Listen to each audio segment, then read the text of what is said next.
Hi guys, it's Angie with Fun Endeavors Tie-Dye Lab. Today let's make a wacky flag fold shirt. I prepped the shirt like normal and I have it turned inside out. I'm going to start by centering the shirt, and this process is going to go really fast, but down below this video in the description is a link to another video which shows how to center a shirt. Essentially what I'm doing is getting both sides of the front of the shirt next to each other and both sides of the back of the shirt next to each other. That way, whenever I apply the dye to the shirt, the front, since both the sides are next to each other, are going to look more symmetrical, and the same thing for the back. So there's the Shibori flag fold technique, and I've actually done that several times. You can look back through some of my videos and find shirts that I've made using that technique. But today for this shirt, I decided to modify it just a little bit. I'm starting off with the centered shirt. So right now, the front side of the shirt is what's on top. And the center line of both the center of the front of the shirt and the center of the back of the shirt are what are facing me. To begin, I'm going to go ahead and flip the shirt over. Now I have the back side up, and I'm going to grab the very corner hem and fold that up to the center line of the shirt. After each of these folds, I'm making sure to smooth out any wrinkles or lines in the shirt. Then I'm going to grab the seam, pinch it, and lift the shirt up off the table and turn it over. When I do that, you see how it goes ahead and folds the shirt? That's how I'm going to make the rest of the folds. I'm going to pinch the seam again, lift the shirt up and flip it over. So I'm alternating between lifting the shirt up and flipping it over to the front side and lifting it up and flipping it over to the back side. I haven't sped this footage up at all so that it's a little bit easier to see what I've done.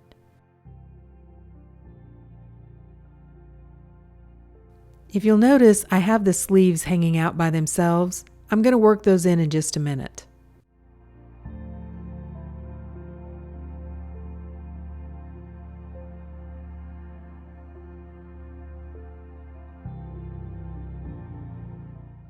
So I've done all the folds that I can on the shirt, and I'm going to lift up this last layer or this last fold that I made and work the sleeves in underneath this fold.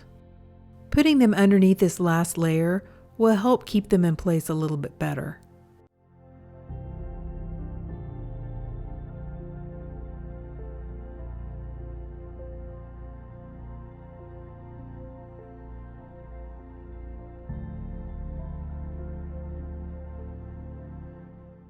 So this shirt is a ring spun cotton shirt, and it's pretty soft.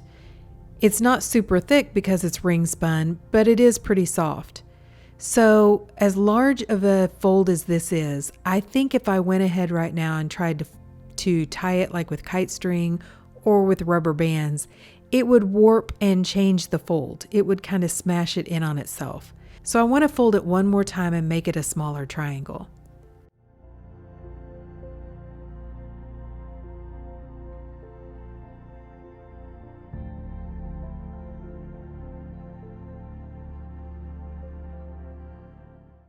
So if you notice, one side of the fold has the neck of the shirt, and the other side of the triangle is smooth or flat.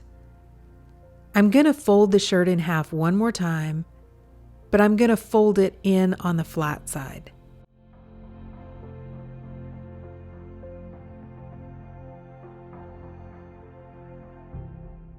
Then to hold this fold in place, I'm going to use some kite string to tie it. I'm going to tie it tight enough to hold the folds in place, but I don't want to tighten the kite string down so much that it warps or changes the shape of the flag fold.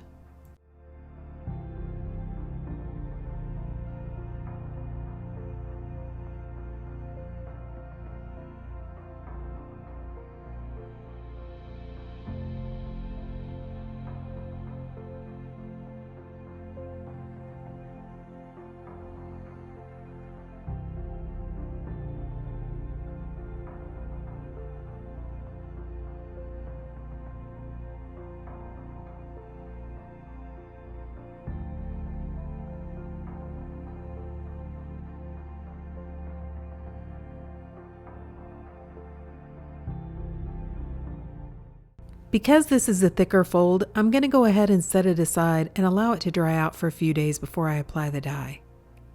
So I thought I would try some yellows and blues on this shirt. I chose deep yellow, which is a little bit orange, but we'll see how it works. I'm going to ice dye the shirt, so I've placed it on a rack, and I'm going to make myself an ice barrier using some silicone cake molds. There's a link down below in the description for where I purchased these. To hold them in place around the shirt, I'm going to use some wooden clothespins that I'm going to attach to my rack.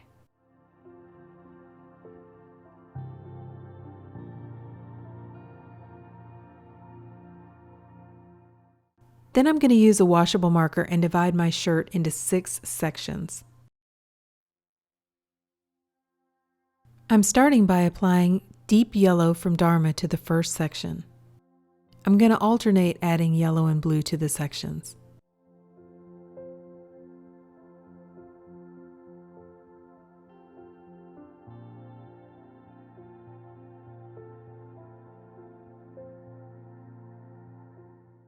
The next color is Turquoise from Grateful Dyes.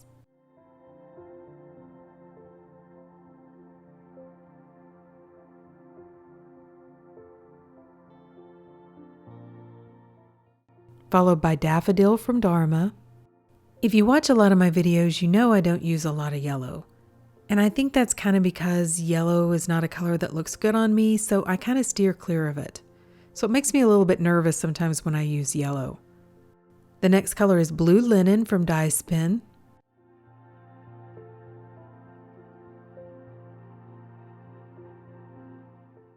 Followed by Lemon Yellow from Dharma.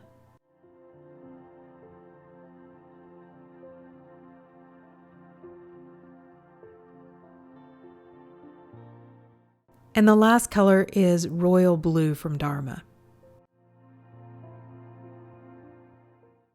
I think the dye pattern looks really pretty on this shirt. The only dye color that has me a little bit nervous is the deep yellow. It is very orange. Now I'm going to add an additional sprinkle of soda ash over the top of the dye and add on a layer of ice.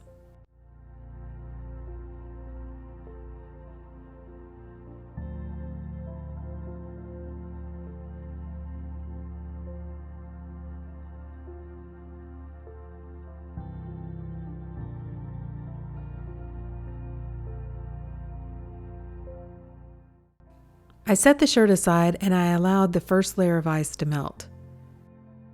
Because this is a ring spun cotton shirt, it's a little bit thinner shirt. It's not quite as thick and heavy as like an ultra cotton shirt. So the dye had started to come through pretty well, but I still had some dye sitting on top of the shirt. So I added a second layer of ice and allowed it to melt as well. After the second layer of ice melted, I allowed the shirt to process for about 2 or 3 days. It doesn't necessarily need to go that long, but I would at least allow it to process for 24 hours after the ice melts.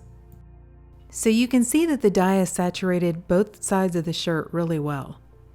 So to rinse the shirt, I'm going to take it to my utility sink and begin rinsing it in cold water to rinse out any of the soda ash that's in the shirt. Then I'm going to untie the shirt and gradually warm the water up to hot and continue rinsing to rinse out any of the excess dye that didn't bond with the fabric. When the water was almost clear, I put the shirt along with a little bit of Dharma's textile detergent into my washing machine and washed it using a hot water cycle. And after the shirt was washed and dried, this is how it looks. Okay, so what do you guys think? So I really like the shirt. I wasn't entirely sure at first when I unwrapped it and I rinsed it out. I thought, ugh, that orange is pretty intense. But the more I've looked at it, the more I've fallen in love with it. I think it's a really unique and cool looking shirt. The orange is not really supposed to be orange. I mean, deep yellow is a pretty orange color and I should have known better, but I thought it would give some contrast on the shirt, and it does, and I actually am really glad I put it in there. I think if I would have just put another yellow color in there, it wouldn't quite have the same pop that this shirt does. And the bonus is that the deep yellow is underneath the armpits too. So if you're somebody that perspires a lot, you're probably not going to see it in this shirt. I'm just kidding. But seriously though, I mean, you wouldn't see any perspiration very well on this shirt. I also like the different colors of blue. I think it's the royal blue that's up in that top portion, just right under the neck of the shirt, that has more of the pink in it, or purple. Here again, I like that little unexpected split of like hot pink or purple out of the blue dye. I think it adds interest to that side of the shirt. And overall, I really like the design. Even though this was a ring spun cotton shirt and it wasn't super thick, I was still a little bit concerned that the shirt wouldn't look quite as symmetrical as it does. I'm really pleased with the way the front side and the back side look pretty much the same. This shirt has a very definite stained glass feel. So I really like this shirt, and I think I'm going to try it again, but maybe try to use a little bit thicker shirt, like an ultra cotton, and see how it turns out. I'm probably also going to use a little bit different color pattern. So what do you guys think about the shirt? Do you like it? Drop me a comment down below and let me know. And I sure would appreciate it if you would like the video and subscribe to my YouTube channel. Thank you all for watching, and I hope you have a great day.